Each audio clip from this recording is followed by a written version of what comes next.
Hello. Sorry we're a couple of minutes late, and welcome to anyone that's already hanging around. Yeah, no Sebastian this week. He is weak in body and in soul. He's been away doing some work judging at the Worcester Regional. I think he did he not play Saturday? He played in locals on Saturday, and he was judging at their regional, which Dan turned up and stormed. Oh, he clapped. Clapped in for a regional. And the locals. Yeah. And the magic. 14-0, baby. Dan had the magical weekend of steamrollering everyone, but yeah. you know, Live the dream. this is still early. It's too early to be discussing what happened in actual events. You need to work out what cards on my mind right now. Ooh, okay. So usually monster cards are on your mind. There is a monster card on my mind. Okay. I'm not gonna skip straight to level 8 dark. So let's do some interim questions first. Is it level 4 or lower? It is not level 4 or lower. Okay. Is it level 7 or higher? It is not level 7 or higher. Who are you? What have you done with the Kuribrohs? 3 questions in. Level 5. It's level 5. Okay. Light or dark? It's not light or dark. 5 questions deep. Yikes. Level 5 non-light or dark monsters. Hello to Kenshin, hello Nile, and hello Cuba. There's only like 3 of those in the game. What, non-light, non-dark, level 5s. Does it have an effect on the field? It does have an effect on the field. Is that effect on the field a trigger effect? No, it's not a trigger effect. Is that effect on the field a continuous effect? Not a continuous effect. Ooh, okay. Level 5 ignitions. That's 7 questions deep now. I was trying to get rid of like spell cancelers and then any of the like I get you. kind of tributes out of you guys.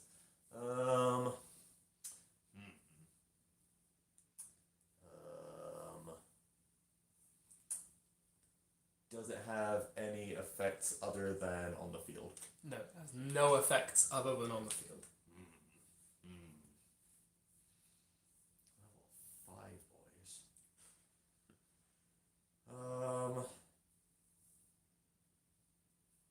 Ignition effects. Yeah, they exist.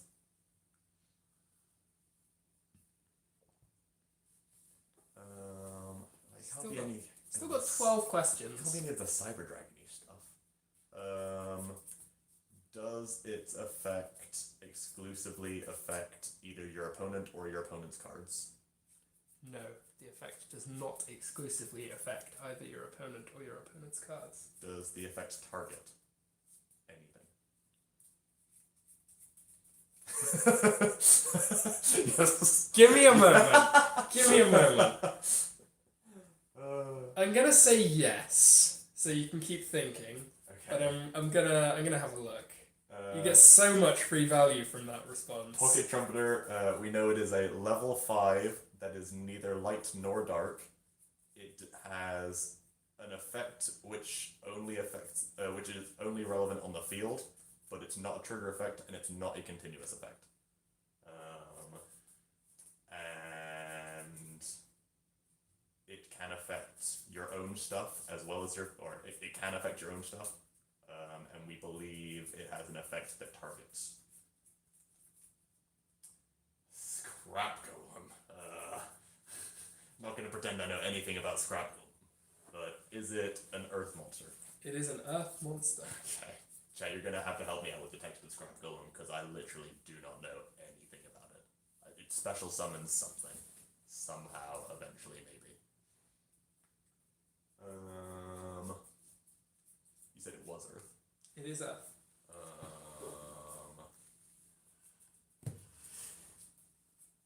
Is it part of an archetype? It is part of an archetype.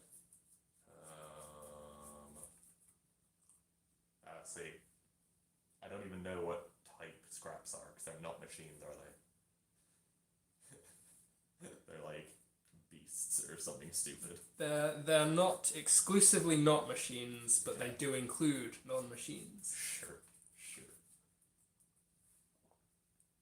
I believe Scrap Golem's level 5, and is a notably relevant card given the release of the special editions. I say notably relevant in the sense that I still have no idea what it does, but like, does it have an effect? Or yeah, does it have an effect which special summons itself or another card? Yes.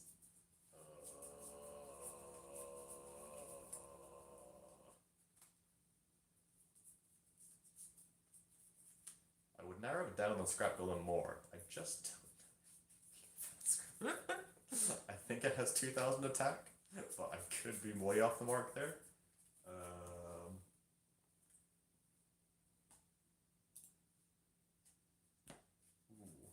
Medolce Pudding Cess, also a great suggestion.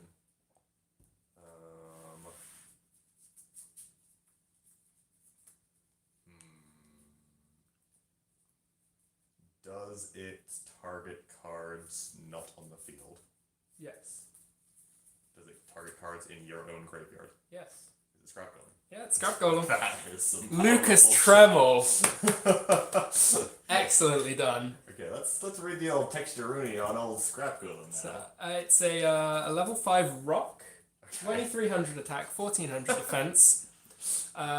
It would target, but it doesn't specifically say target. One level 4 or lower scrap monster in your graveyard. Special summon it to either side of the field. Okay, good.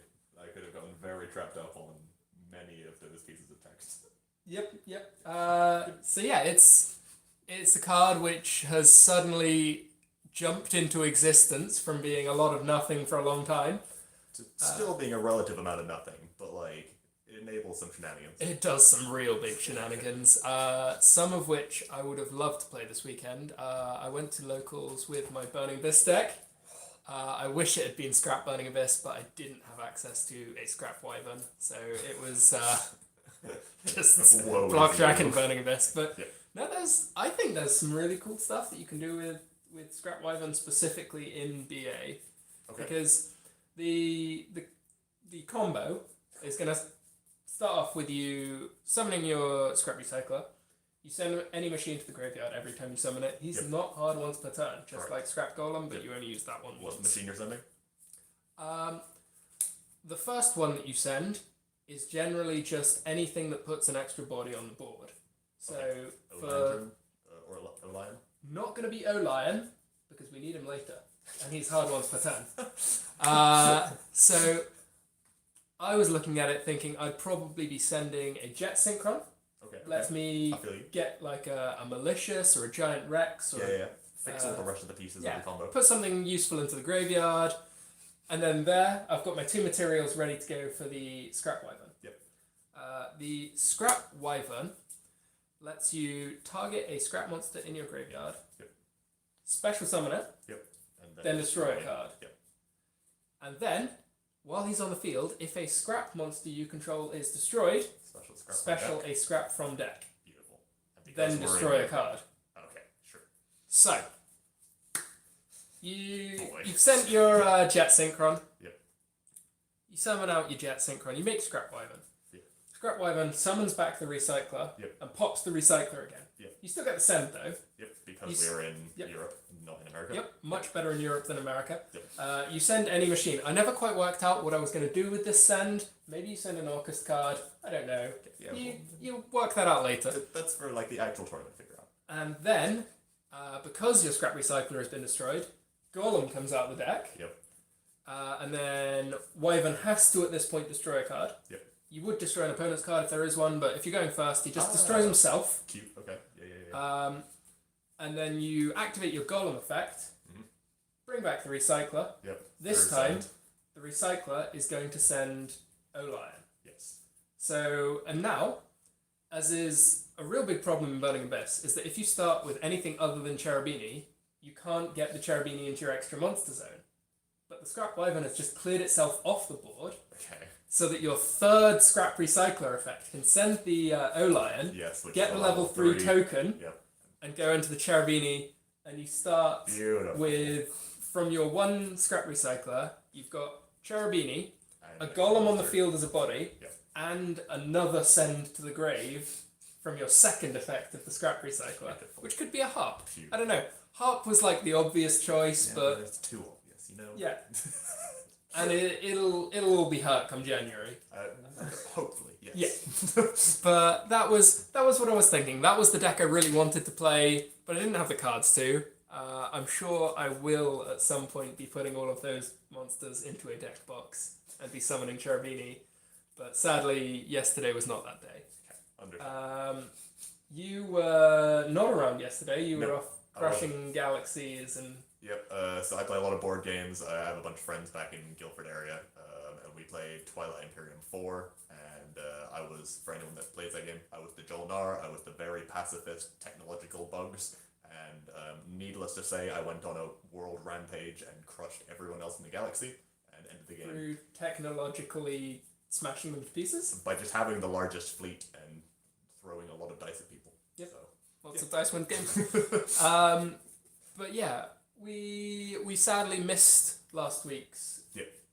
TKB live. We Yep, were just all flying back and busy dying in bed. oh yeah, much of that.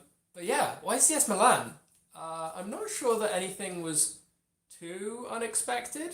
Things could have been very different if the final hadn't played out in the way it did. Yep. But I think we all sort of went into that knowing that the Orcus Sky Striker deck was the deck to beat. Yeah, for sure. And congratulations, Andreas Vrelos. I think that was him picking up his second YCS win. Yeah, Fantastic performance. And Maximilian Delval. crushing it with just pure Draco. I think he's had a couple of Top Cut finishes before, but Definitely I think he a said name and face I recognize. Yeah. in his interview he was saying this was his first time getting into top 8, so making it to the final. Yes. Fantastic Good job. Yeah, it could have been a real shake-up if we'd seen a Draco win. That was not something anyone was expecting. No, not something we were expecting going into the event. Not something we were expecting after game 2 of the semifinals. Yeah. I love you, Niall, but I'm sorry. Yeah, there was some real plays. It's just the pressure of the table. The feature match table at the end of a 2-day event is both everyone's exhausted and everyone is watching you. Yeah. It's not so much who plays better, but who slips up the least. Yeah. And that's not to the discredit of the people who are playing at those tables, because it is a completely different world of Yu-Gi-Oh! Yeah, and they've obviously played very good Yu-Gi-Oh! And done very good Yep. things to get there. And if you just happen to throw it away in the moment, then we've all been there. Yep. I've completely thrown away a Konami feature match in round 4 of a YCS on the 2-1 bracket. Yeah. It just happens. So how was your event? What did you think of it all? So my event was distinctly meh. We played functionally the same deck. Were we 55 the same in the end? Yeah, I think we were on exactly the same all throughout. So we were playing Go Second Orcust. Is the deck we played, or Tom had definitely played for a good month prior. I'd played for a week or 2 prior. So one that we were just sort of happy playing and knew the ins and out of. And I was dead at 4-2, which is at any other event a perfectly respectable start, but at this event, given the size, was just that was the end of the road. So finished the day at 5-3. But no, I thought the deck was totally fine. It's a weird format because I don't think there was really any edge to be had in the Orcus Mirrors. I think it proved towards the end of the event that the Sky Strikers were where you wanted to be. Yeah. But a lot of games came down to Orcus Mirrors, one of them gets started and the other one doesn't. Yeah. And, if one person just has more Ash than the other person has starters, or one person has the Cold by the Grave for this thing, or one person just doesn't draw a starter in the first place and just draws 5 Orcus cards, then... I think the real pick of that event was the people who were playing Skullmeisters had twice as many Ash Blossoms as everyone else. Yeah, for sure. I think that was definitely a strong pick. Niall has just pointed out that Recycler is an optional when effect. Huh, neat. Does that actually change anything, though? You Because don't it'll still get be summoned as Chainlink 1. You don't get the send for the second time that it's summoned, because the Recycler will summon and then destroy. Oh, the last thing to happen was it being destroyed. Yes. but I think you do get the other two, so you don't get the free heart, but you can still do all the other stuff I wanted. Yeah. So I'm still happy with that. And can you not pop with the scrap wyvern pop itself? No. You That could was pop fine. itself, but it needs to be on the field to see a scrap being destroyed to summon the golem from the deck. Sure. Yeah, just making sure none of that made it miss the timing. There may be something else that you could do that I'm not aware of, but this was all me brainstorming how do I make BA work, and Yeah. maybe there are other ways of doing it. No, that's okay. We had a friend who played Yu-Gi-Oh with us a long time ago, called James Martin, and we made it to top 32 of YCS Sheffield collectively. Yeah. And I had the fortune of playing Tom in top 32, and our friend James, he played against Peter Gross. Peter Gross, who went on to win the entire event. And yeah, he played a feature match in the top 32. And in game 3, he knew all of the cards that Peter Gross had. He had every out, and he summoned his Elector, Sovereign of the Birds, or whatever it's called. It has an effect, but you don't need to use The it. effect is not relevant. It was like breakthrough skill. He didn't need to activate it, and he just activated it because he was just in the zone. He was like, I may as well. And then his opponent Divine Wrathed him, and he just lost. I still, to this day, don't think he ever recovered. A lot of shame showers and just... Yeah, that was the weekend that we discovered that showers don't wash away shame. So, we all have the story, and Yep. as we say, there's nothing you could have done. Like, you can beat yourself up as much as you want, but anyone would have made the same mistake or a similar mistake, so just... I think That's Yu-Gi-Oh. the one thing that is quite useful to take away from here, Niall points out that he needs to think about nutritional intake for next Top Cut. Yeah. I think that's something that a lot of players neglect. Some people will be less affected by it. Alec doesn't eat. Alec just doesn't consume anything ever. I'm just an anima. I think he's slightly reptilian in that he will occasionally eat enough food for a small village and then just nothing for a couple months. Just in the hump.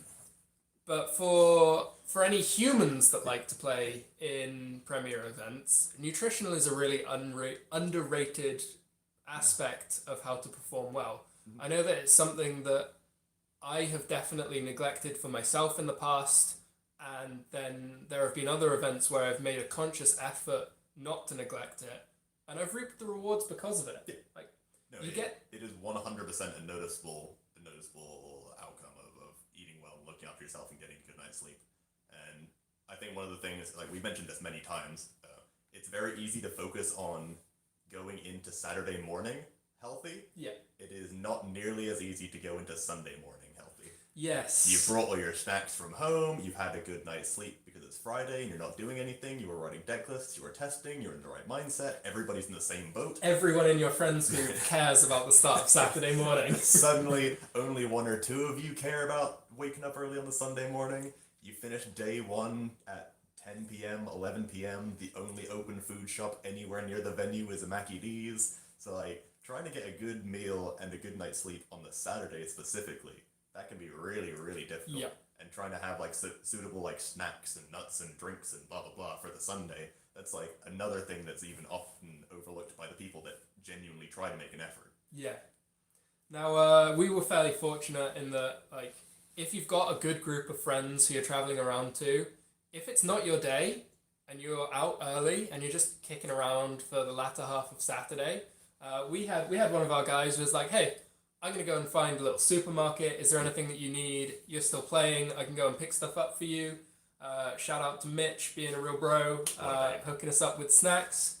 But yeah, like, if you're in that position, look out for your mates, look out for your friends, see if they need anything. Like, you're not in the tournament yourself, but your team might still be, and you can help them have that nutritional edge that a lot of people will be thrown away. Like, if you and your friends are going to be playing for a long time, then realistically, all of you are going to be in that position at some point, and, just give as you take. Yeah. Yeah. So my event was a frustrating one. I dropped one round fairly early on to Salamangreat, and then I dropped round 7 playing for the first time against Paul Schuffenecker. We had a real epic Orcust mirror match. I think he started really excellently, made a couple misplays, I capitalized, and then threw it right away. It was a frustrating game because we were both really fighting hard. This was Yeah. round 7. I ended up picking up my second loss there. Yeah, which unfortunately Yeah. was death at that point. Yeah, I won my round out, round 8, but having lost 2 rounds on day 1, I was not going to be able to top. So we had a nice relaxed lie-in a little bit on the Sunday morning before coming back for the Mega Regional an hour later. It was kind of fun playing through the Mega Regional, but I think in hindsight, I would have preferred to play the 3v3. Now, 3v3s, obviously, they've been really popular over in America. We've seen 2 3v3 YCSs now. Yeah, for sure. Very And well there's attended. another one on the horizon. Yep. So we've got Las Vegas coming up relatively soon. February, maybe? Sometime early next Something, year. Yeah. We're all kind of wondering when it's going to hit European shores. Like, I can only imagine at this point it's not a thing that's a splash in the pan battle pack Yeah. YCS. It's not just gonna do its thing, not be well attended, and never be seen again. Because you wouldn't organize a third one. You might organize one, and you kind of already started organizing the second, so you're gonna do it anyway. But 3 over the space of a full 12 months, that's a well ingrained thing at this point. So we Yeah. feel like it's just a matter of time. We know that there are some concerns with the rules between languages. I believe still it's the case in America where all players must speak English. I think for North American events that is true. Okay. And it certainly caused a lot of problems because some of the players traveling up from Central and Southern America just don't speak English. Nope. Yep. You Exactly. don't need to speak English for their events, and at no other YCS has it been a requirement that you have to be able to speak English. So it kind of puts a different spin on things. Yeah, but it is a strange one. I can only imagine in Europe they would just repeal that rule and let teams speak whatever they need because that's how it would have to go. Yeah, you can't make it so that everyone has to speak English And I don't because think that would be a bad thing in it Yeah. at all. Like, I think the event would run just as smoothly. So I wouldn't have any problem with people speaking whatever they want. Like, But no, I think it has to be on the horizon at some point. Yeah. When it will fit into the schedule, because in Europe specifically, we've had a very sort of well-established 4 countries that we visit every year. So picking which of those would be the one, I don't know. That's for Konami people to figure out. But I feel like it must happen at some point in 2020. we haven't had a German YCS yet this season, True. so it could be an absolute giant of a German 3v3, which I'd be hyped for. Oh, that would be big. Yeah. So yeah, we'll be looking out for that when we see it. From all of the times I've been able to speak to people that are playing in the 3v3s, they're saying it's great. Yeah. Like, it seems like a really cool idea, so I guess we've got that to look out for. Yeah. I think it'll be just as well attended as any other event. Yeah. I reckon it would be more fun than your average YCS, and that's like I've never really had an opportunity to play it, but I guess that's what I was saying, is thinking maybe we should have played that because I kind of want to get a little taste for it. I don't want my first 3v3 to be a YCS. Yep, completely understand that. Like, because it is a very different format. I don't know if in the side events they also extend the clock to 50 minutes, but rounds are longer, you get more time to actually think through your plays, you get the full opportunity to ask your teammates for input, to overlook your friends' board states, to chip in whenever. So it does add a completely new element of communication, subtle communication, trying to get the point across without giving stuff away. There's a lot of gamesmanship that that is very New stuff important that to it. gets brought in. Exactly, Yeah. which is not something anyone would realistically think of in just normal 1v1s. So for anyone in the chat that's played a 3v3, what do you make of it? Is it more fun, less fun, just a bit different? Like, let us know what you make of it. And also, soon we are going to flip the camera over and get some live games on for you. We have a couple of options. We've both decided that we don't really just want to play Orcust anymore. There's been enough Orcust for this year. For us collectively, the format, or like this format and this 2019 is basically over. We have a charity event next weekend on the Saturday, which will be constructed, but will not be a competitive event. Yeah. And then we have a traditional event on the Sunday, and that's the only Yu-Gi-Oh! We're realistically playing before Christmas. So we're done with this format. So I've got my Burning Abyss deck that I played yesterday with me. Alec, you've thrown together some MKI, some big old Alistair and friends. Yep. We also have Squirrel format with us. Or if, for whatever reason, people fancy something completely off from left field, we need to do a review of the Cube Draft set that we play. So we could start pouring through cards, talk about what's in there, talk about some changes that we want to make going forwards. And yeah, it probably won't be live games, but we can just be talking about cards and showing you what's in there. But if you post what you'd like to see, and we'll get to that in a moment, we had some pretty significant news, albeit not much detail, coming out today. Yep. In that the next season of Yu-Gi-Oh! Is coming around to OCG in April. Okay, yep. And interestingly, the iconography and all of the sort of fluff that's surrounding it at the moment All back is, to our boy. yeah, it's Yu-Gi and Dark Magician, so we have gone full circle. yeah. So there's rumors, well, I'd say rumors, but we are expecting sort of news to start dropping on a new Master Rule at some point relatively soon. I know we knew about links, or we had started getting the first taste of how links work a good 6 months before they had come out officially in OCG. So a good 12 months before they actually hit the TCG. So realistically, we would be expecting news soon, imminently. Someone posted in the chat. There's no official anything yet on the new Master Rules or anything like that, but the very first little nugget has been dropped. So we're kind of in the hype season. I know that we definitely didn't find out what the link summoning mechanic was before Christmas. Really? Yeah, because I'd moved it. I just remember it from where I was in terms of university accommodation. Yeah, because we got it just after July, August, that kind of time. It was middle of zoo format.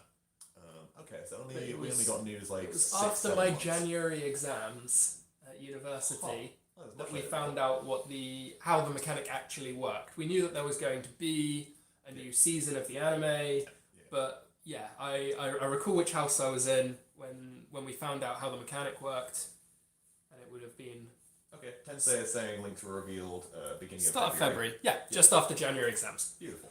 Okay, that's so- much later than I remember it, but yeah. So we've got a couple of months till we actually find out what's going on. Yep. But what do you think it could be if we're seeing Yu-Gi and Dark Magician? I just don't know. So the weird state is that links can, I mean, we say that about every mechanic, but links can't really be unwritten from the rule book. Yeah. So if, assuming this new mechanic, whatever it is, or new card frame, or whatever they introduced, involves the extra deck in some way, then links can't really go away. So I wouldn't be surprised in the slightest if they try and move away from introducing something new to the extra deck.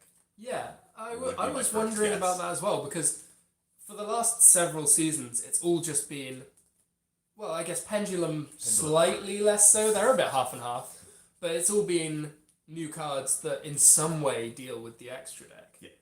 But when was the last time we saw a significant change outside of that?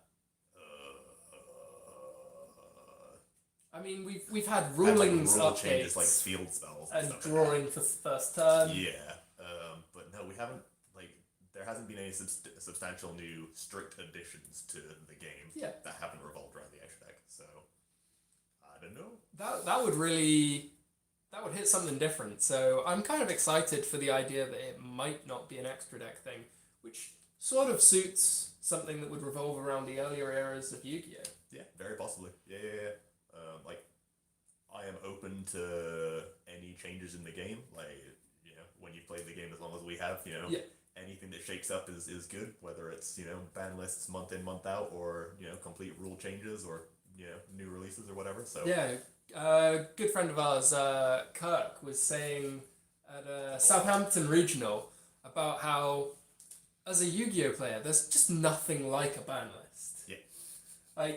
He can be at work, he can be with his family. If that message comes through on your group chat, everything else ban in the lists world out. stops. Yeah, you're just in a different zone. Like the shake-up that happens in those moments is absolutely incredible. Like first post, you're like scroll, scroll, scroll, gasp, scroll, scroll, scroll, gasp. Okay, what do I need to do? eBay, go, go, go. Okay, now what decks? Sell, sell, sell. There's Yeah. nothing like the panic that ensues. Yeah. And it's just a great rush. And it lasts a good, like, 2 hours for the initial push and then, like, 3 days for the next, like, the fallout of it. And then you get to play your first event with your, like, cobbled together first ideas. And then you see it's a train wreck and you're back to the drawer. Just nothing like a good new format. Yeah. I've been trying to explain this. I play Magic on the side. I've been trying to explain the fundamental differences between Magic and Yu-Gi-Oh! To them. And I was saying, like, ban lists are a thing we look forward to. Like, Yeah. they're a great thing. It shakes things up. It completely like blank slates what just happened for the past 3 to 6 months. And they're like, but ban lists are bad. Ban lists think means something's wrong. Like, no, ban lists are great. That is our rotation. Yeah. So like, yeah, anything that shakes up the game in a substantial way, all aboard. You know, we've all had our worries when Links first dropped. We all had our worries when Pendulums first dropped. That's just how Yu-Gi-Oh players are. Yeah. But you know, There are people that had their worries when Xyz dropped, and there are people that had their worries when Synchros dropped. They always will. When they reduced the fusion deck from infinite to 15, I mean, Uproar. so like any change comes with its good and its bad, but you know, anything that shakes up the game we love is always going to be a net. Yeah, there have always been changes where it seems a little bit odd, but you get used to it, and there's always going to be fun games to be had on the other side of it. You take the swings. Yeah. So, have we had anyone speaking about what they would like to see? There was definitely one person vocal about One for live duels, one for Cube, one for Cube.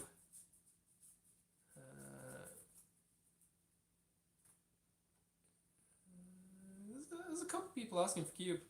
I think that could be Squeaker. Can you coach your teammates? Yes, you can. That is how 3v3 works. I've seen some suggestions that if you really want to run it hardcore, you take 2 non-players and you sit in seat B, and you can't physically play the cards of seats A and seats C. But you literally just but play you all 3 can games. you can simultaneously play 3 games and direct exactly what needs to happen. So if you think that you are better than 3 people playing 3 games, that is hardcore mode, and I would be very impressed if anyone can actually make that work. Yeah, but yeah, I believe they extend the clock by 10 minutes specifically for communication between you and your teammates to discuss plays or discuss options or to ask questions to each other or to evaluate board states on each other's tables, that kind of stuff. So yeah, it is actively encouraged. Okay. So yeah, it looks like people do seem keen to have a look at Q. So yeah, we'll pull that out. Alec, do you have a list that you sent to me quite recently of cards that need to be going in? Yes. As soon as I find my phone. So let's adjust the camera angle a little bit. There are a few cards currently missing from the cube set. How it always goes. Stuff gets borrowed. I don't have infinite card pool, sadly. So there will be a few empty sleeves in there. And it's split into main deck and extra deck separately. So it'll be, for my particular cube, I have 72 extra deck cards, of which it looks like 3 are missing. But we can count that up and have a look. The actual games, in terms of how the play is after you have drafted, are completely identical to a normal constructed game of Yu-Gi-Oh! Yeah, modern constructed with the current erratas for any cards that have since been errated, no additional rules such as all monster types, all archetypes. Yeah, I know those are very popular with some other people, but we just keep it so that the card is as it's read.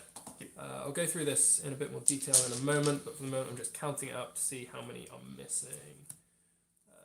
18, 24. Were you siding a tornado dragon? Yeah. You monster. So the NBA back row decks are a problem. And hand traps are a problem. Yeah, everything's a problem. Decks that go first and do things are a problem. So here's the extra deck, conveniently in extra deck sleeves, and here is the side deck inside deck sleeves. Yep. So most of the time you don't need a Abyss Dweller and a Tornado Dragon. I think Abyss Dweller is the correct one for going first. Into a blind matchup, but you have the Tornado Dragon to side in for things where the Abyss Dweller was not the one. Yeah, so there are 4 cards currently missing from the extra deck. And just while Tom is sorting out cards, just a quick heads up to regular viewers of the channel. Dan has some videos, some live duels from Dublin Regional, which he is going to be uploading over the next week. And then we're hoping next week to live stream some of the traditional duels from one of the charity events on Sunday. This is the live duels from Worcester Regional that he turned up to, went undefeated with his Gonna be a lot Orcus. of Dan winning. Spoiler. So yeah, we've got a very not up to date list of things that have been borrowed from the cube. Most certainly.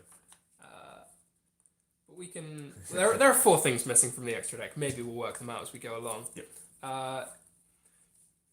Mostly moving towards links. I know that they were a bit slow on the uptake for actually getting in here. But I think the link 4s are those 3 plus Boral Sword. Yep. So all 3 of the big Borals. Though we were maybe considering dropping the Boral Guard Dragon for the new Unchained link 4. The Unchained definitely goes in. So he is 2+ link monsters as his materials?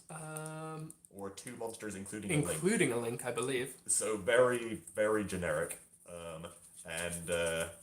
Cube is a slightly lower power format than constructed Yu-Gi-Oh!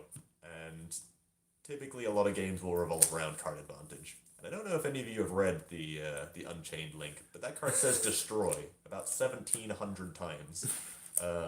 In all seriousness, it does say destroy 5 times.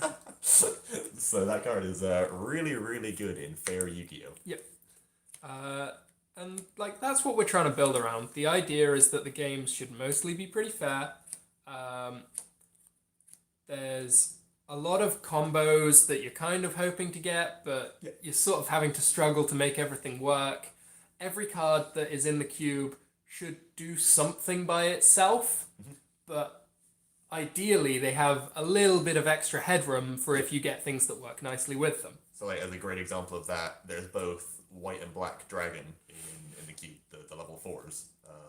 On their own, they are very playable cards. Banish a card from your graveyard to special summon a level 4 body. They have attack points, and they make rank 4 Xyz monsters very easily. And if you happen to have dropped in both of them, then you just have free value. You can do normal constructed Yu-Gi-Oh! Things of link climbing with them, getting multiple uses out of them, making it rank 4 Xyz after making the first link 2, that kind of stuff. There's a bunch of archetype cards in there. Pendulum is a well-supported archetype. But even in our pick of Pendulum monsters, all of those are themselves also individually good cards. So cards like Eccentric Archfiend is a card you will play in basically any deck. Either a normal summon Exile Force or a Spell Speed 1 Mystical Space Typhoon. Great card. And then also in Pendulum, it just gets the added value of being a resummonable removal, which is just bonkers. And what's the level 4 dinosaur guy? Giant Rex? No, Raptier. Yeah. Sky Cavalry. Sky Cavalry. Raptier. Samurai Cavalry of Raptier. That boy. 1800 level 4 Pendulum Dinosaur. When it attacks a monster that is not a pendulum, destroy it. Yeah. Really good card. Will play in most decks. But if you're a Pendulum deck, then he gets real good. Yeah. So the power level is trying to be individually good cards that, let's say, 4/5 of the cards in the cube will probably just make it into most decks just of their own power level. And then we try and pick cards that also have the potential upside of when you get good synergies for them, when you have the stuff that enables them to do the really good stuff, then they can do bigger and better stuff. think that the last card that I've taken out from Cube was the Nightmare Unicorn. Yep. So for the moment, I'm just putting it back to how it was before it was pillaged for constructed. Yep. But we also have a lot of new stuff that needs to go in. So we try and keep the cube, roughly speaking, updated every couple months when there's a new set come out. It doesn't happen. We're just lazy. In principle, like whenever there's a set release, we'll be looking through to see what cards are good for constructed, and also looking forward to what cards are going to go in cube. Yeah. But they don't get picked up instantly. We're only humans. Yep, some cards are expensive. Like, you're not going to pick up a second Appaloosa on release just No. because you want a second one for cube. You pick up the first one because you need it for constructed.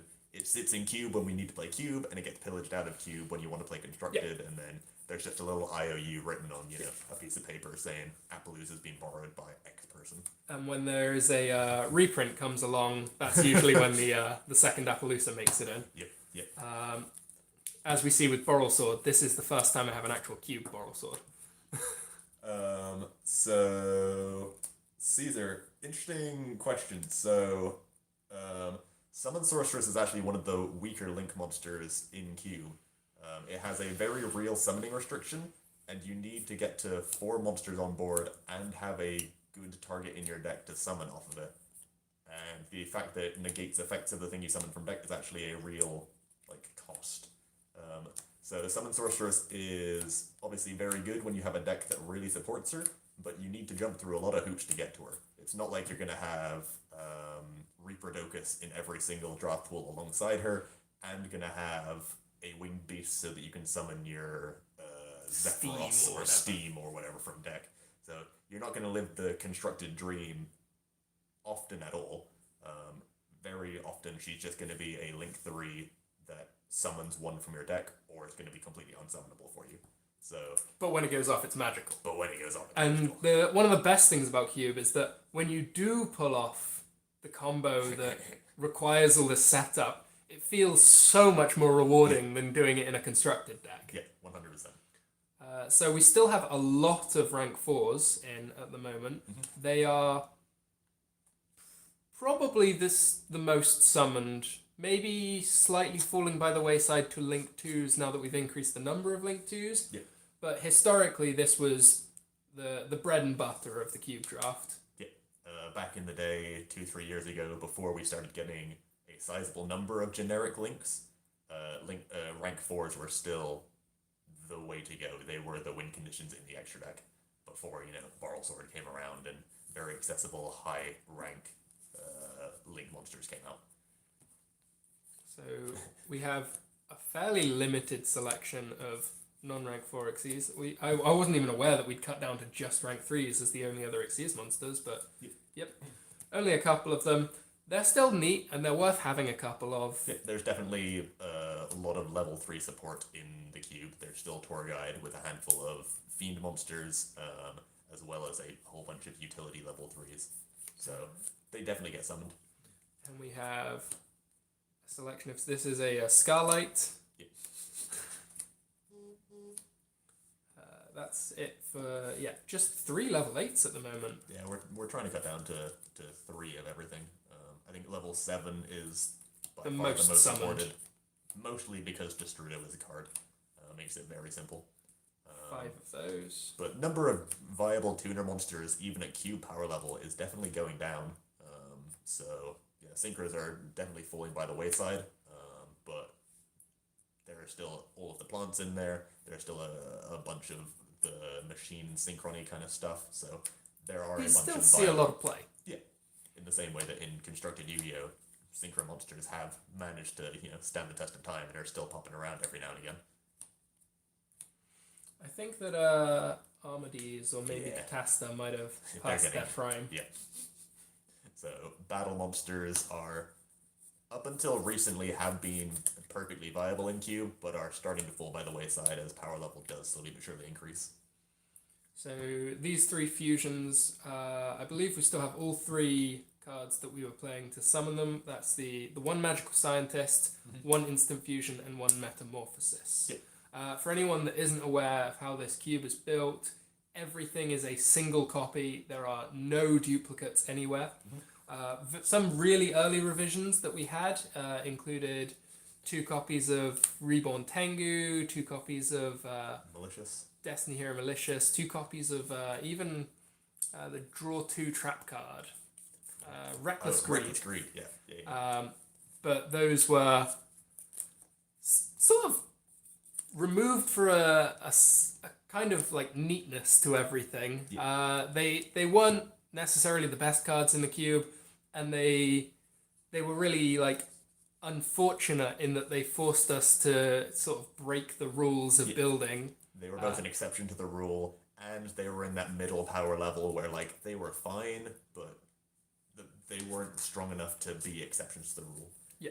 Just to really quickly summarize, Kenshin in the chat just doesn't know what cube is, so I'll give you the very quick breakdown. So we have collected a pile of 432 constructed level Yu-Gi-Oh cards. Every single one of them is unique, so there are 432 unique Yu-Gi-Oh cards, and then 72 unique extra deck Yu-Gi-Oh cards. And what we'll do this is we will draft the collection of 432 cards between either 4 of us, 6 of us, or 8 of us. And then, so you will be handed some number of cards depending on the players. You'll be handed a pack of maybe 12 cards. You'll look at your 12 cards. So you'll look at your 12 cards and you'll go, I think Dino Wrestler Pancratops is the best card in this pack. And you will take that for yourself, and that will go into your card pool. And you'll hand the 11 other cards to the person on your left, or person on your right. And then you'll be handed 11 cards, and you will take the next best card out of the next 11 cards. And slowly but surely you will go through the entire cube, and every person will have their draft pile, their sort of collection of cards. And from that you will build a deck. And then you'll just play normal constructed Yu-Gi-Oh with your collection of cards. So it is just a sealed format. If you play any other trading card games like Magic the Gathering, or most other games do have some kind of sealed format. But yeah, that's what we do with Cube. You then draft an extra deck to go along with your deck, and you play your 40 card main deck of your 72 card pool, and yeah, play some Yu-Gi-Oh from there. We have a couple other questions coming in. Joe Alvarez asks about Kaijus and Redoer. He said, friends say that Redoer is too good for Cube. Yeah, it kind of is. It is almost always my first pick from the extra deck, and it is almost always crazy good. Like, there have been times when I've had a Redoer on the field with far more materials than a Redoer should ever reasonably have. Because a lot of the time you're just searching for that trap card, and you don't play it until you need to, so you can stack up like maybe 1 or 2 trap cards underneath there. You're never using the monster effect. The spells get detached as frequently as you can, but you just leave it accruing traps ready to interact whenever you need it to. Yep. No, Redoer, for anyone that played the Sneak Peek, which had Redoer, the SAST for Sneak Peek, Redoer was bonkers. Because every deck actually ran spell cards and trap cards. And when you hit your opponent's trap card with Redoer, the game was just over. Cube is definitely not that level of mediocre power level, but yeah, Redoer is a house in Cube. If you are able to hit trap cards from your opponent's deck, he is bonkers. Even just a 24 stick that then clears from your extra monster zone, allowing you to summon multiple extra monsters without using link monsters. That is very good. And then if you have any of the trap monsters, there are quite a few of them in the cube, then he starts getting very, very high power level. Yeah, whilst there's only a single copy of the Shade Brigadine, there are plenty of just continuous trap monsters that function exactly as you want.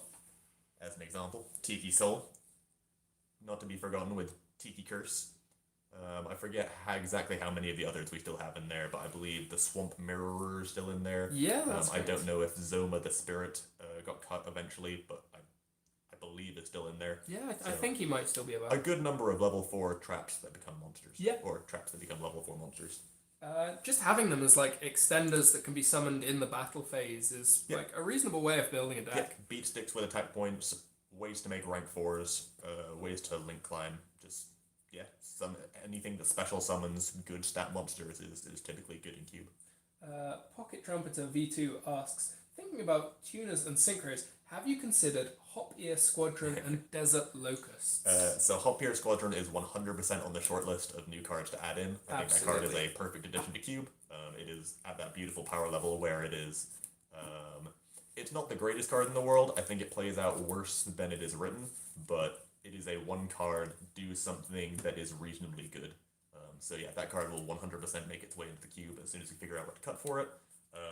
Desert Locust, that's the level 6 Synchro monster. Yeah. That the turn player discards a card. Yeah, so that falls foul of one of the most important rules of choosing cards to go in that it's a card that does something neat in combination with other cards, but is really, really bad by itself. Yeah, so it is very rare in Cube where you'll be able to piece together the dream of summoning it in your opponent's turn, making them discard a card, and then using it to synchro into Black Rose Dragon or something cool in your opponent's turn. There are very few ways of synchroing in your opponent's turn. There might be 0. There's definitely Formula Synchron. So I think Formula Synchron might be the only way of actually summoning it in your opponent's turn. I mean, the Hop Ear Squadron will cover that base, but... Oh, I thought Hop Ear was Ignition Effect. Oh, my bad. I could be mistaken. I think that was why the question was made, particularly addressing... Sure, that would make a lot of sense. I haven't read Hop Ear in a little bit. But yeah, the floor, the lowest power level that the what are they called? Desert mosquitoes? Desert locusts. The floor on that card is very, very low, where it's basically unsummonable if you are not doing the Hop Ear Squads or the Formula Synchron kind of stuff with it.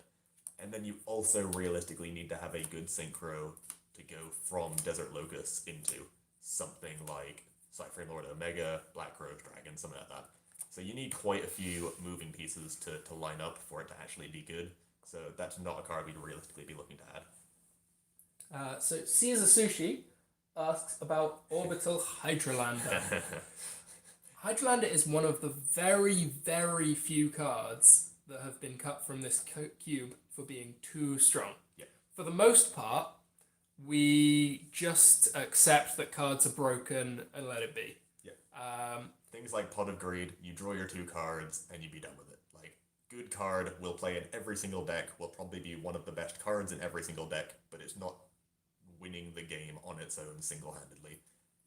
But Hydralander got to that stage where it could very easily win games just single-handedly and completely ruin the fun. If your opponent doesn't have a trap for the turn that it is summoned, then it just runs away with the game and it's over. Yeah, and there are other cards that we've had to take out for power level reasons. I think the only spell card that's been removed for that reason is Painful Choice. Yep. It was just way better than every other card in the cube. It was comfortably the strongest card in the whole cube. So long as it wasn't the last pack that you were picking cards from, then you could happily take Painful Choice and start picking graveyard cards from then on, and Painful Choice would still be the best card in your deck, regardless of what you had drafted up until then.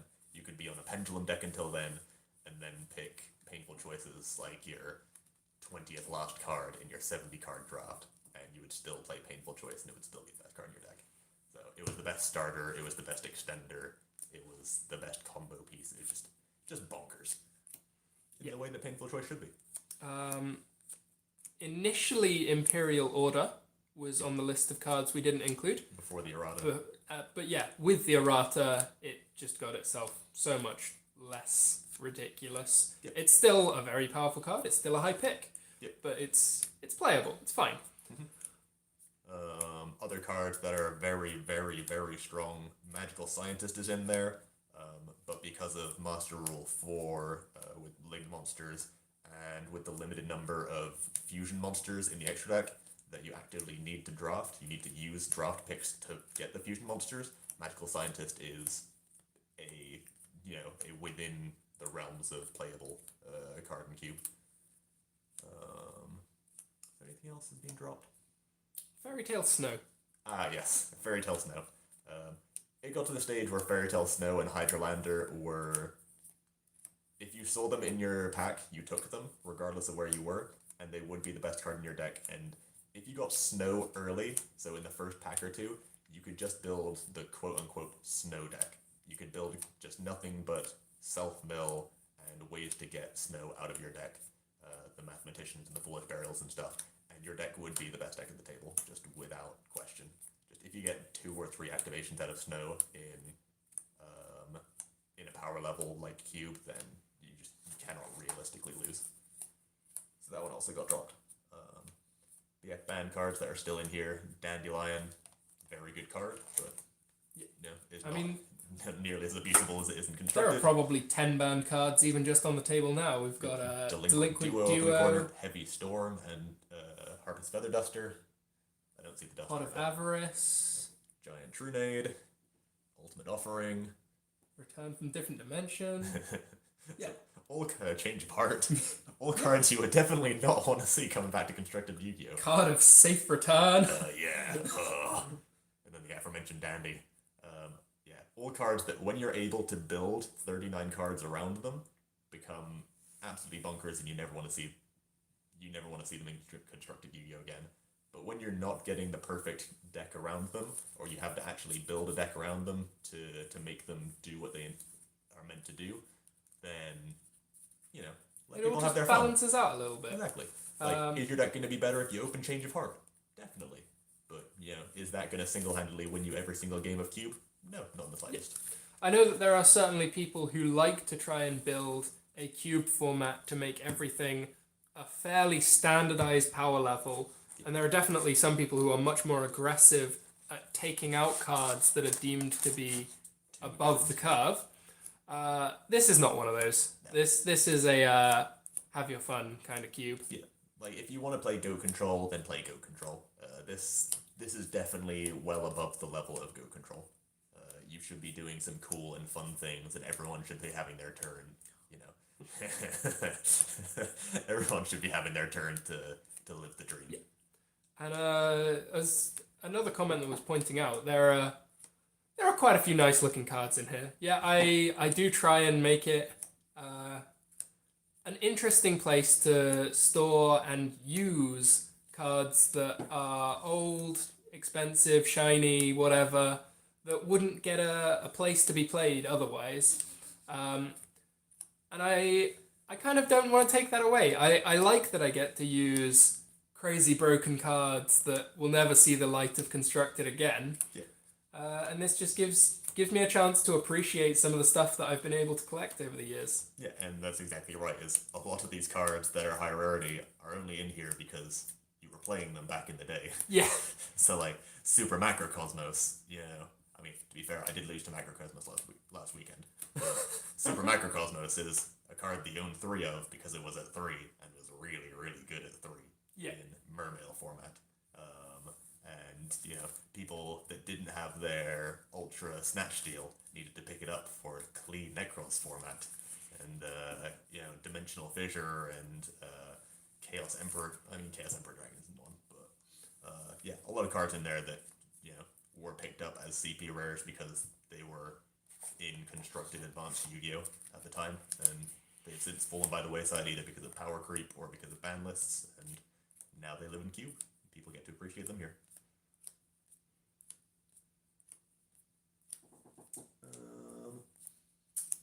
So Maximilian asked, how do we both happen to join TKB? And do we usually join teams trying to get into serious competitive Yu-Gi-Oh? So we've definitely talked in a previous TKB about team joining, building new teams, gathering friends together, that kind of stuff. I cannot for the life of me remember which one, unfortunately, so you might need to check some VODs. As for the story about us joining TKB, Tom, you should probably start on your escapades in Ireland. Yes, so I think it was a year or so after I got a win in Liverpool. I had a message, I wasn't looking for a team at the time, but I got a message from a guy who was running NCG, just asking if I wanted to jump onto the team. Didn't really mean anything different to me, just wear a team shirt when I was playing in events, and if I did well, then I would get some money back from it, like a little bit of a sponsorship incentive. I played in their shirt, and that was about it. And if I did well, I would also have to put the deck profile onto their channel. Um, it was all right. Like I had a little bit of fun. Like it was nice to feel recognized for what I'd achieved. Uh, but at the same time, I don't think I got very much value from being just on a team. So unless you are specifically looking for a little bit of a financial reward for good performance, then I wouldn't recommend just trying to jump onto a team that has a sponsor for that reason.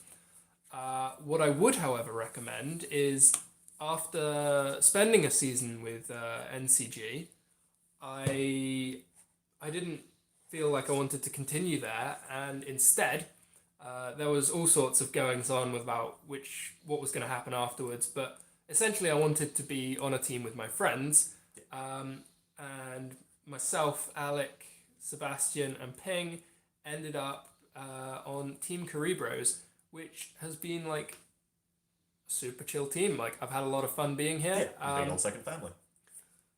The in terms of like how it pays out to players, like it's not a hugely financially rewarding team to be on.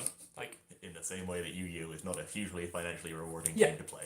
But if you want to play a card game to earn money, don't play Yu-Gi-Oh. If you want to be on a team in Yu-Gi-Oh to earn money, there are teams that pay yeah, reasonably well. There are teams that will make it worth your while to perform well. And if you're the sort of person that has the level of play required to be on that team, like maybe I have done at previous times. I'm not sure I do at the moment, but like I could work hard and I could probably get onto one of those teams, but I don't think I would enjoy that Yeah. as much as I enjoy just being on a team with friends. And yeah, I think the thing that I'm getting around to here is just because you don't feel like there might be a way into a currently established team doesn't mean that the idea of being in a Yu-Gi-Oh team is beyond you. If you have friends who are interested in the game, who you travel with to the events, who you hang out with, they're the people that you test against. yeah, who want to get better at Yu-Gi-Oh. Yeah, that is the place to start looking for a team. Particularly if you're not on a team already, that is the best place to have a first team. And you can all work with each other to improve your play and to get up to the higher level tournament play without needing to find a way onto an already existing team that's going around crushing YCSs or whatever. Yeah, no, I think that's all exactly what I would have said. Is I think for all of us collectively, in the TKB camp, I think the general community of the team and the enjoyment that we get of hanging around with other like-minded people far surpasses any potential, plus EV that we might get from winning more tournaments or doing better at events, and far surpasses any financial reward that might be given from sponsors or from the team itself or whatever. And just the general just enjoyment of the game and enjoyment of Yu-Gi-Oh itself, it's just far, far higher if you're just playing it with people you enjoy hanging around. We are in a fortunate position where we have a card market as a sponsor to the team. It gets us some nice little reward. We're happy to represent them, have them on our shirts, and yeah, they're a good sponsor to have. But the benefit of being on the team isn't what you get back from that kind of sponsorship deal. It's what you get back from just having that way of hanging out with your friends and just being a part of that club with your guys. Yeah, and then to your follow-up question about improving at the game itself, so long as you are surrounding yourself with like-minded people who also want to get better, then that is the most surefire way to improve at the game of Yu-Gi-Oh! To immerse yourself in the game, to talk to people, ideally people that are better than you is the best way, but so long as there are people around your level who you can share ideas out of and who are invested in testing and invested in getting better, then that's really all you need. The internet is a great place. There are all the simulators out there that you can test with. So long as one of you has a good idea once in a while, then you can all build off of it. And so long as you're at the level where you can all be genuine with each other and say ideas are good or ideas are bad and actually make level-headed judgments on what is good and bad, then collectively as a unit you will just grow together. Generally how it works. Like Tom and I and a bunch of our friends started at Area 51 locals maybe 9 years ago, something in that ballpark. Yeah, around that. Everyone's trash at their first locals. It's just it's just a fact of life. And Tom and I were very fortunate that we kind of started at a very similar place, a very similar sort of time frame, and are roughly the same age. So we just happened to be in the same kind of state of life at the time, and we were both, the sort of mentally curious people who really wanted to get good and were really mentally invested in this game and really just enjoyed thinking through puzzles. So, Still played bad decks. I mean, played some absolutely appalling decks. Don't you worry about that. But just general, talking and curiosity and just having a locals and just a group of people to talk about the game with. Yeah. And then, going to your share of events and actually trying out your ideas in person and being able to make level-headed decisions on why things went badly or why things went well. That's just a thing that comes in time. Yeah. Well, I think aside from the sealed play YCS in Sheffield, which suited us right down to the ground because, as I say, we weren't people that were playing good decks. It was a good few years before we came anywhere close to getting a YCS top between the load of us. Yeah. I think your first one was Paris? Yeah, so that was 2014, which was a good couple years later than the YCS in Sheffield. And even though we were in that position and we were working hard to try and get better, it just takes so much time and so many events to get used to how the events run, to make the most of it, and to really get on to achieving some better results. But yeah, we've gone through the entire cube list now, so I think we will jump into a couple games. Sure. And we'll carry on glancing over at the chat, see what's going on. Is this my deck? Let's go. That's not bad. There should also be a Nightmare Unicorn in this extra deck, but he's just made his way into cube. Yeah, and Maximilian, I think I think you give us far more credit for the amount of testing we do. We are not a serious team when it comes to very regimented testing, everyone pooling together ideas after long sessions of dueling book and stuff like that. We are very much a go with the flow kind of dude. Let's do it live at regionals. I'd be tempted to say that more than half of the testing for at least the UK portion of Team Kuribrohs is on this live stream. And the other half is basically exclusively at regionals. Yeah. Oh no, I wasn't considering tournaments because... Sure, yeah. Yeah, most of the testing is just tournaments. Yeah.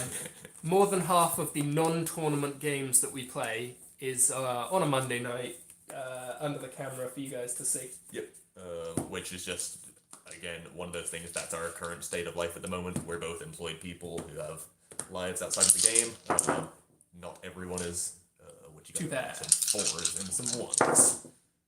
I got some just some 4s. I'm gonna go first. Good. So as we mentioned earlier, this is Tom's Burning Abyss deck against my Mekk-Knight Invoked Sky Striker deck. Effect. Oh, that's a good card. Yeah, that's fine. Fine, kind of fine, or the kind of fine. Oh, that's a good card, kind of fine. I know which I would rather. And when I was really just starting out, before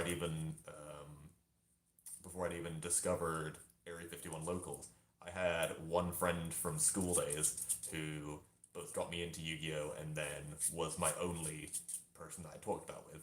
And, I went from zero, absolutely knew nothing about the modern game. Last time I played was like Pharaoh's Servant, to at least knowing how to play the new archetypes and, was at least conscious of the best decks and, was aware of what made Billy Break Synchro Plants good at the time.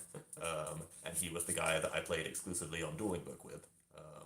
And then what we did was we played a bunch of online games, and anytime we found someone who we think just played better than us or was obviously good at the game, we messaged them and we're like, yo, why are you playing this deck? Or, yo, why is this card good? Because we just didn't know at the time. Like, this was 9 years ago. Like, freedom of information was not nearly as available as it is now. So we genuinely just reached out to random people we played online and just started asking them questions. And every now and again, we get the person who was cool and was like, yeah, that's fine. Who was like, yeah, let's run back some games. And you'd play, 3-4 sets against them, and you'd get the ins and out of their deck, and suddenly you knew something new. And between the two of us, we did this for 6 months, and we became, I'm gonna generously say, competent players. So yeah, the game is what you make out of it, and how much you want to reach out. Like, it's one thing to say that you are on a team, but the fact that you are on a team as opposed to just testing with friends is completely irrelevant. And well, this is fine. It's just a case of how much you want to reach out and ask for help, and how much you want to personally invest in getting better.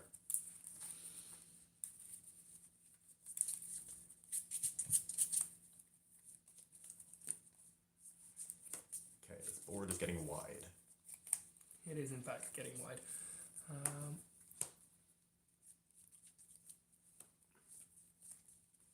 That's Dante.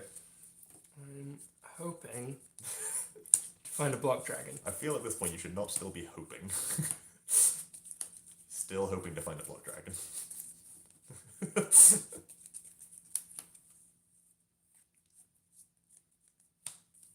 Okay.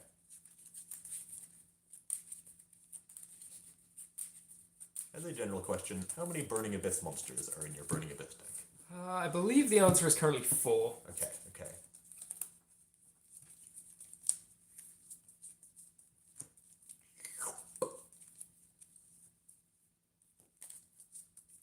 The Borg. Dante. Dante. CC. Still don't have a Curious there. Yeah, I do.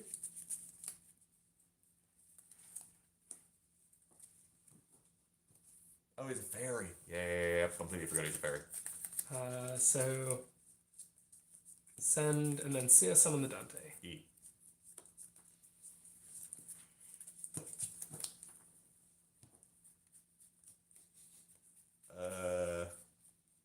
I would lie to you and say I'm on BA, but yes, Tom is on BA. If you could cut the giant Rex to the top of the deck, that would be great. Effect mill 3. Nope. Okay. Duelscaper's alright. Yeah, we'll take Duelscaper. Okay. How many Earths? There are enough Earths. You're just hard-milled mathematicians. No. We're gonna need to draw good to get out of this one. To be fair, my hand has a dream. This would really play itself if I had one more body. But I don't. QQ. Mills.scaper still wants more bodies. Leads on Terror Top. Still wants more bodies. I'm not trying to say that Burning Abyss is good, okay? Just saying that it sometimes does things. I just can't do those things with my nuts.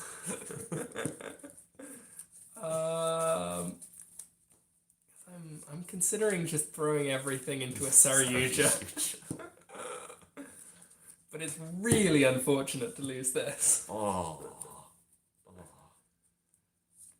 I will cry many tears for your fallen Dante. No, you won't. 0. But at the same time, I could just go for like an Appaloosa here, Each is might probably the just be safe better. option. Is this just then Appaloosa plus rank 4? It's looking like it might be. Right. Do you still have 2 Earth Engrave after the Block Dragon gets banned? Or after the Block Dragon goes? Including the Block Dragon, yes. Which is... I'd want to get this off the board as well, wouldn't I? Sure. Let's, Can't make a 3 material Appaloosa. That's not allowed. let's revisit the drawing board for just one moment. This is not good.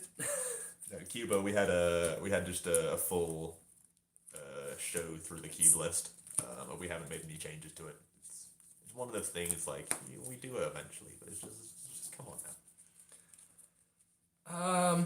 All right then. Triggers. Dante can add back the I assume Chainlink 1. Chainlink 1, Chainlink 2 search, Chainlink 3 add back. Yeah.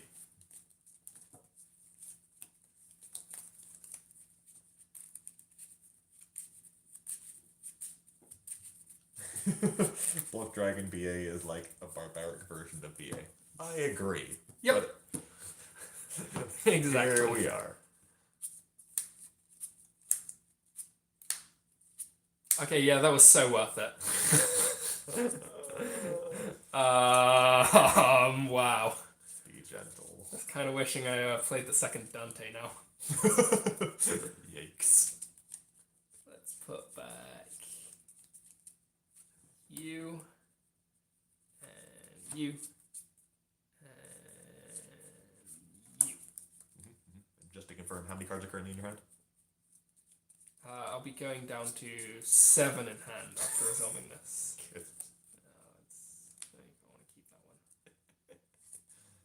We'll put back. I don't want to put back any of these. Terratop. Good card. That's correct. Yikes. And then we're going to play Second Light. Yeah. That was the obvious pickup. Would probably be greedy keep. Maybe, yeah.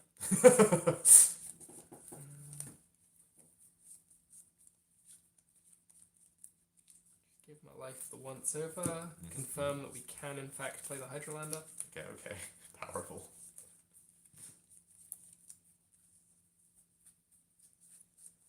Banish a Rhino Warrior for Gigantes. Yep. Banish Level 1 boy. Block Dragon Okay. for Gigantes. I don't want to leave too many of these. Oh, yeah, you play multiples. Yes, I'm with you. Abyss Dweller Yep. and Effective Saryuja. Okay. Then swing it over to you. Alrighty. Huh. Would have been better last turn, but at the same time, we will take it. Abyss Dweller. My deck has no relevant graveyard cards, so I will allow this. I mean, I don't know that. But Righty. Let us start with Upstart Goblin. that's fine. Okay. So Caesar mentions not summoning the orbital under the Skull Dread. It's deliberately not put into this zone because I most likely want to be using this zone for a Nightmare next turn if there are things that need to be removed. Then in theory you can just do this. Because you're not making a Nightmare if that's there. Yeah, that's fair. Okay.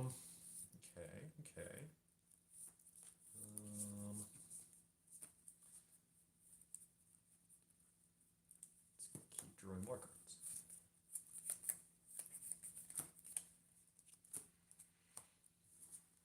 Assume you're on the no hand traps. It's not a lot of hand traps. Okay. These are things I need to be cognizant of, but don't destroy me. Okay. Yeah. Okay, we're getting somewhere. I too now have 7 in hand, so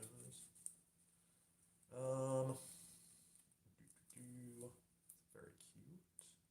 Now, this does actually inadvertently play around Mech Knights. Does conveniently play around with yes. Factual.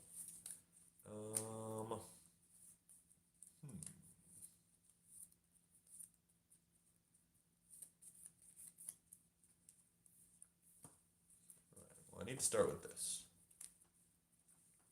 I accept, unfortunately. Okay, good.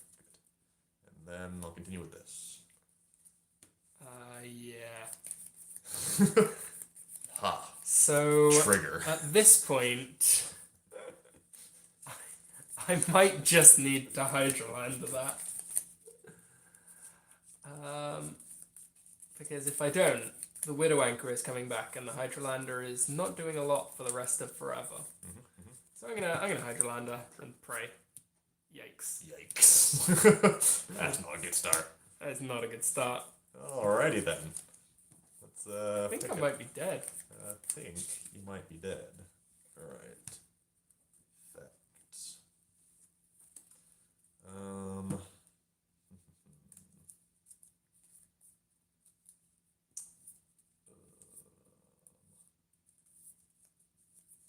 need to read card measure.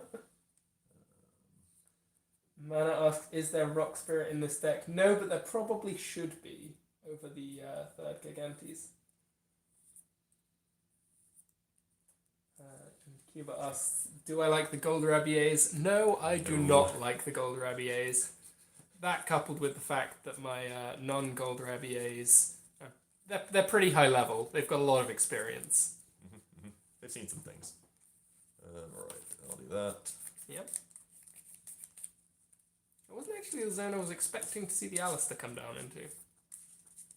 No, I have bigger and better things. Okay. I will link to Lambda. Ooh, spicy. And then I'll summon purple. Yep. And I'll use the effect of purple. Yep. And I have no idea when this triggers. I'll be in a new chain. So, if a psychic monster you control is banished face up while you control this monster, except during damage step, you can activate this effect. During the end phase of this turn, add a Cyframe card from your deck to your hand. So yeah, it'll activate now and resolve in the end phase. Yep. And then I'll summon blue. Yep. And search with him. Unfortunately, I banished the indigo, but here we are. K. Sarah.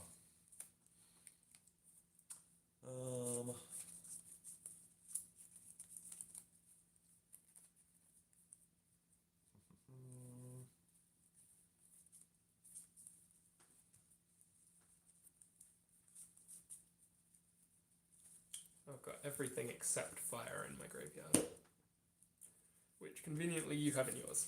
Yep. Kagari, good at enabling fire.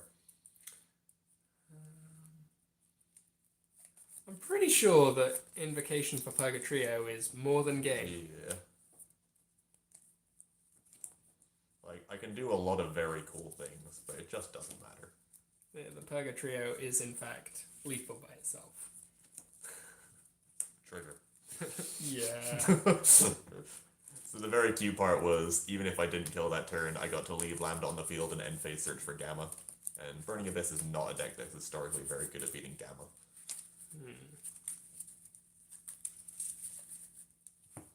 The wheels, they spun, but the bus, it did not leave the station.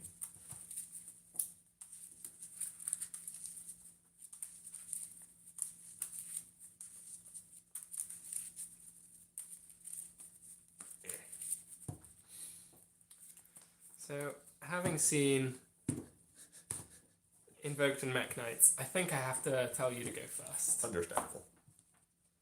Alrighty. Oh. Boy.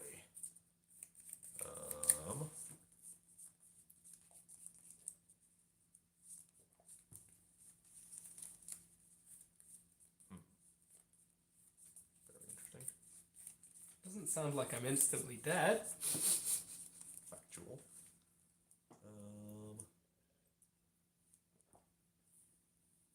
Oh yeah, no, this is playable. Let's engage. I mean, it's hard not to be playable with Engage.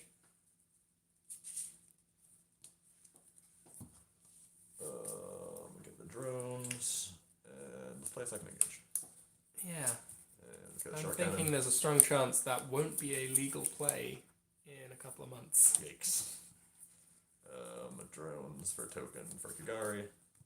Add back the drones. And Engage has probably been the card of 2019. Yeah. It was great listening to the top 8 interviews from where were we? What's this Milan?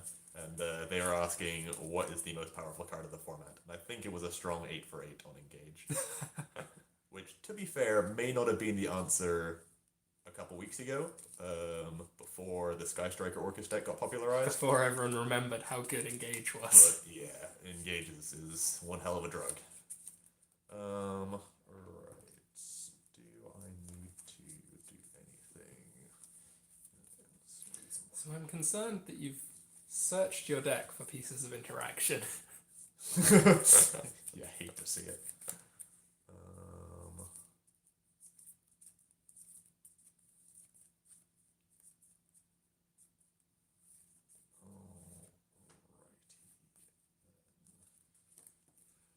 Yeah. Drones for this. Yeah. And then what? And then Alistair. The madness kind? instant fusion. Yep. Mm-hmm. It's not inherently terrifying. Trigger Alistair. Yep. What's your discard? Discard.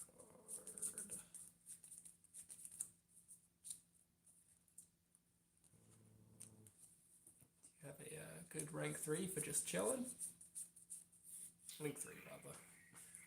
Which one is better? Let's get rid of this. Okay. That's worrying. I know that the power floor of the 2 cards in your hand is at least Shark Cannon.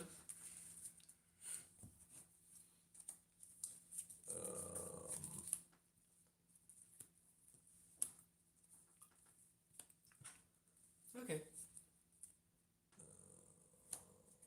I'll do that. Yep.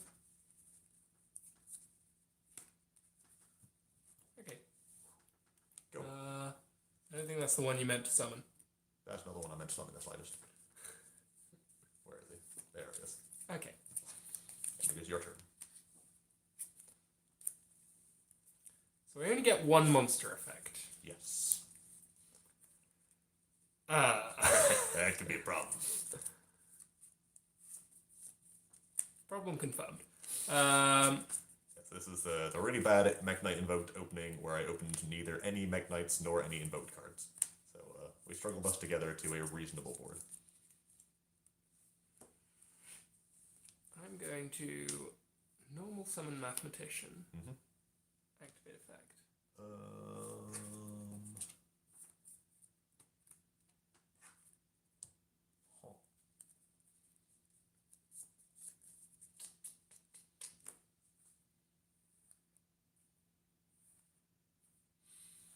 I really don't want you to draw the card for free.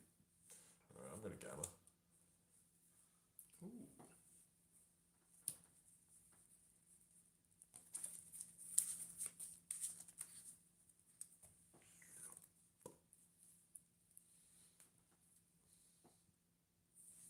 Read all my cards. So I know at least that you're you don't have an Alistair. I guess if you had an Alistair, we'd have seen very different play. I'm going to banish my Mathematician for a Gigantes. Oh, okay. Now I need to decide whether I want to get rid of the Kaliga. I feel like I might actually be in a better position just leaving him there, because there's not a lot of play left in my hand. I think I'd rather try and take down this. Yeah. And yeah, I'm going to pass to you on that.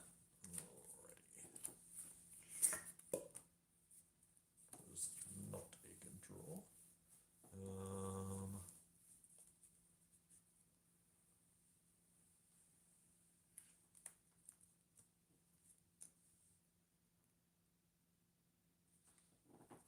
We'll pass to you. Nice little discussion of card rarity going on in the comments. I am absolutely in favour of not playing gold res. My main annoyance with gold rares is that they taco really hard.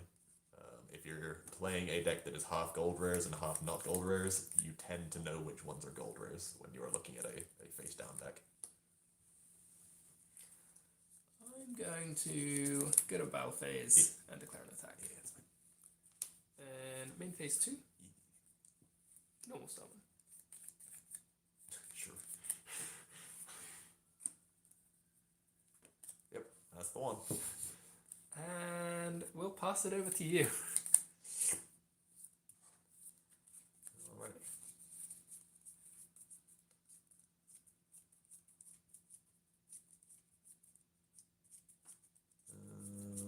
Maybe I pass it over to you. If only I ran a deck that had like lots of beat sticks that were bigger than 2200. Nah, who would play that? Yes, I said taco. Taco is the informal term for when cards like to curl and not stay flat. So you've taken 200 over this guy? 200. Yeah.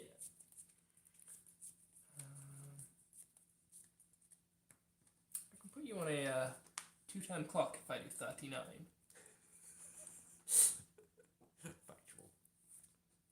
I'm going to activate the effective glow up bulb. Yes. Crazy Rudy from Timmy's Emporium. And I'm going to normal summon Tracker. Okay. At this point, you must be thinking, he would be mad not to summon the Curious. But this is exactly half of Alex's life points right now. Although maybe I'm mad not to dream a little bigger than only dealing half of your life points. Yeah, we'll go. Why not? We'll live some Yu-Gi-Oh! Summon a wielder. Oh, just like Garfield intended. And summon a Curious. Mm-hmm. Activate. No, I have a Widow. Cool. Yeah, exactly as planned. Just like the simulations. If this is leaving your side of the I field, think it needs to be in your possession. if this face-up card is destroyed by battle or leaves the field because an opponent's card effect while its owner controls it. Okay. Oh. I'm going to banish 3 Earths from my grave. I understand.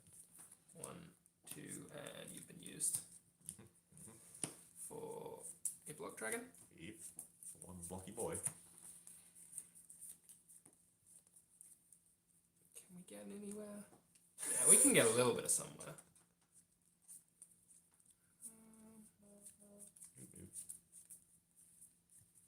Just how far can we get? Masquerader's not the worst here. Leaving myself at least 1 piece of interaction sounds nice. Understandable.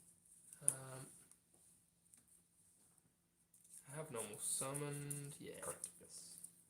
So yeah, I'm just gonna go for Masquerader, Yep. effect block dragon. Okay, sure. Get myself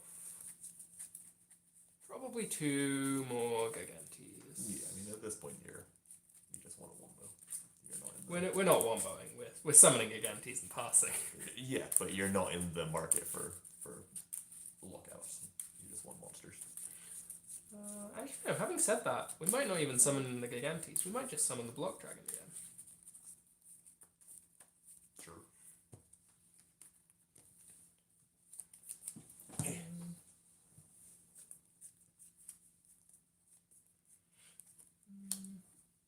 What if I link 4? What if you link for?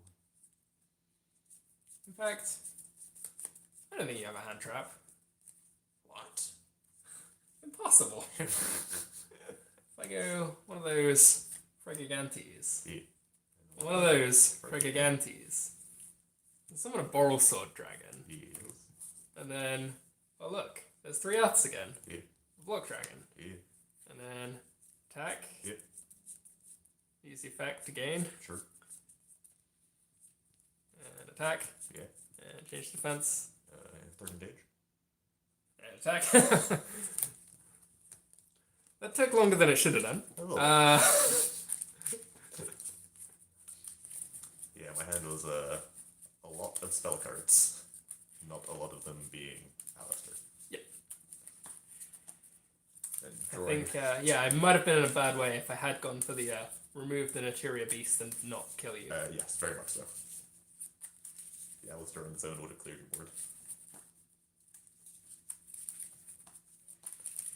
Alright. Funnily enough, you can go first. Okay, let's see what we got.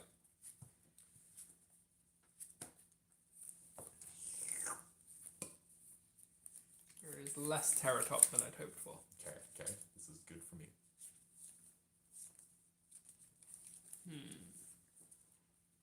Think intensifies. Always.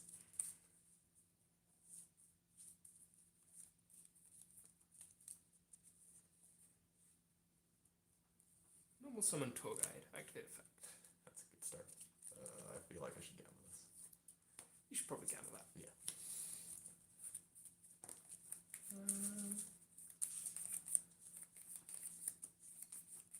I think I'd probably die harder if I put more cards on the field. So I'm just going to pass here. That is usually the correct play, yes. Alrighty. Um,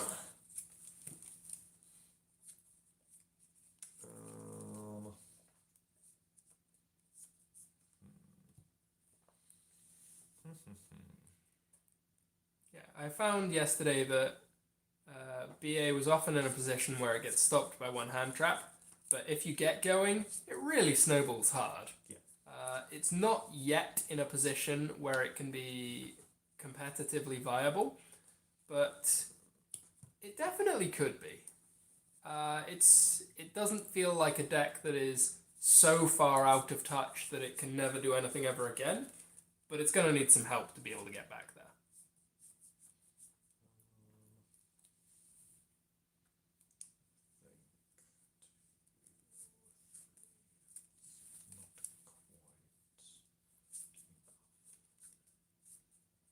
I'm hearing not quite enough coming from the other side of the table, which is good news. pleasant reprieve. Yes.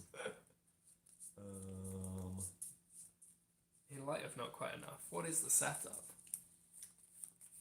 7 cents. I'm hoping that there's like a couple gammas in your hand.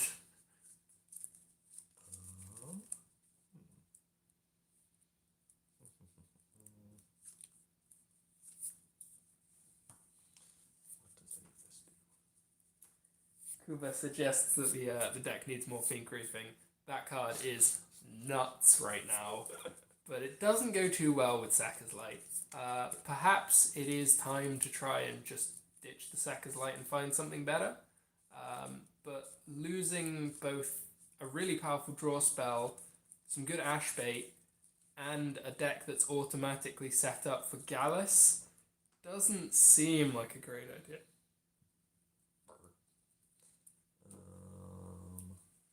That coupled with the fact that I'm not really playing very many Fiends.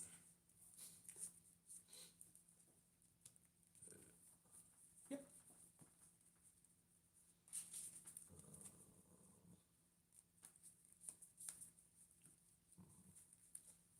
I assume Anchor is better, but I'm not actually sure.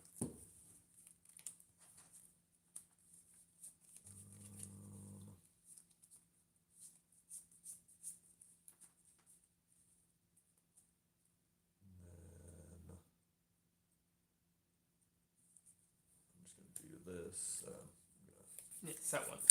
do this, Yep. this, and punch for some damage. Yep. That's all good. I wonder if that's a Widow Anchor. Oh. No.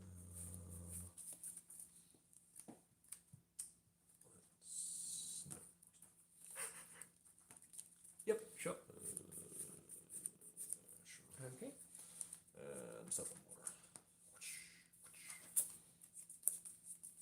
more. 3 spells in your grave yet. Yep. So I don't lose the monster that I summon, which is nice. I'm going to go for a mathematician effect.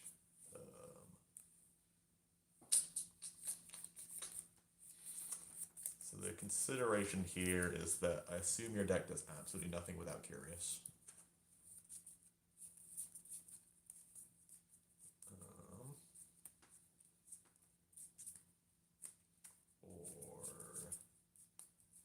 What's his name? Cherubini. This is fine. Okay, I hadn't actually made a plan for what happens if this resolves, but we'll get there. It's fine. It's fine. It's fine. It's fine. Everything's fine. Yeah, everything's fine.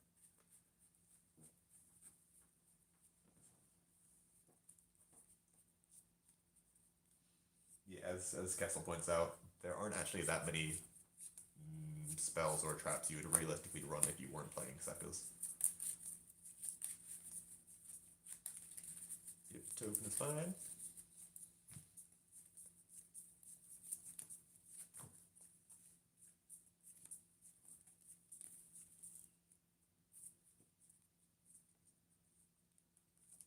Snake.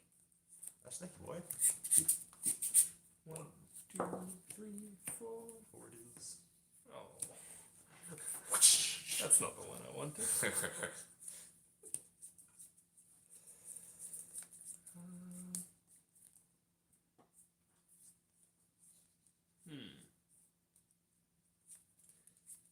think we're going to have to summon the Cherubini, but I'm not sure where we go after that. Link the token, that one for sure. Yeah, that's an easy one. And Snake is just inferior to math. it's dark though. Unless you need the earth, yeah.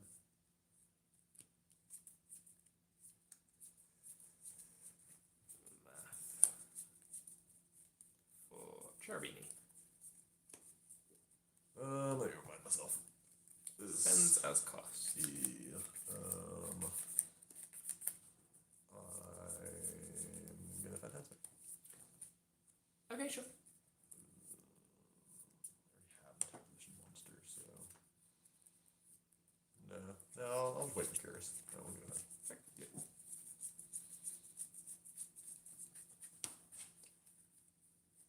I say unless he just has hard draw and block dragon. No, we want to send the always. Yeah.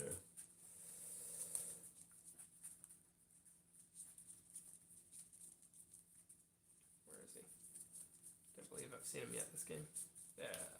And Yeah. that. Yeah.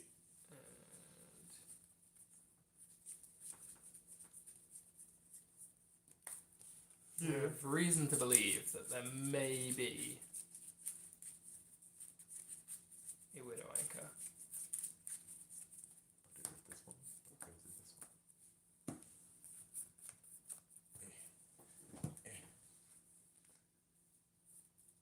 Oh no, your snake can't be destroyed.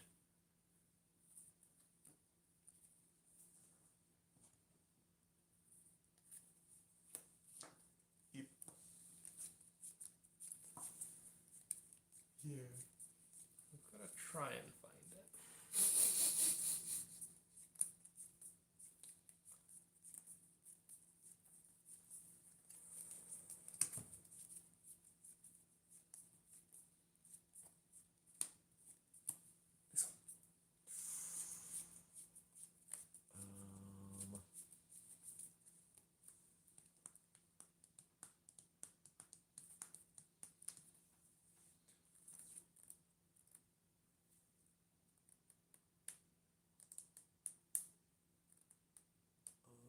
I am going to chain. Yep. Chain. Yeah. Chain. Yeah, this is unfortunate. Alrighty, so probably that, and just draw 3 cards, and put 2 back, definitely those. Let's do that.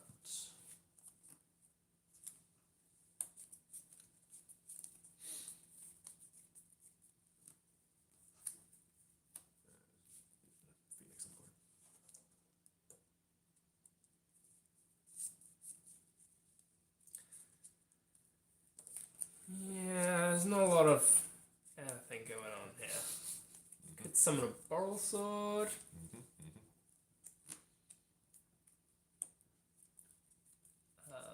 That's about it. I am glad the last card in your hand is non-extender. Yeah. Yeah, if it was, we'd have some gas, but it is in fact not an extender. Well, frustratingly, it is an extender, but not one that works. I could summon it, Yeah, but the Cherubini is still very much negated. Yes. Factual.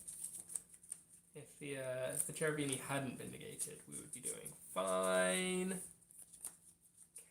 Sera. Yeah, this is the unfortunate part of the Phoenix play. Trying to think if there's anything that I'm not seeing, but I don't think there's anything I'm not seeing here. I could assume that your hand is dead, but you did just Phantasme, so I did just Phantasme for 3, yes. probably not the safest assumption. Also, you passed turn with no cards on board last turn. So. I think Boral Sword is the only play that might not lose the game. Okay, so this, and then attack over these two. Yeah, swing over the... Which one does more damage? Attack this. No, this first. For 3,000. Yeah, kill this.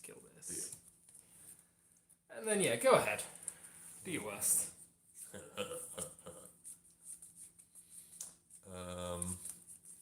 Well, my hand was very good and got even better, so that's a good start. Let's do set 1 and blue sky. Yep, that's a paddling.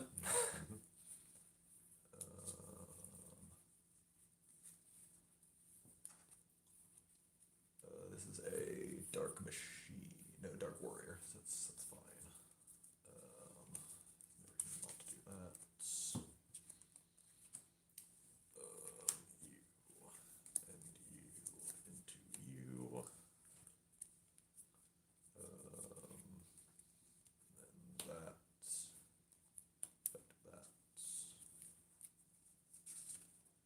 That.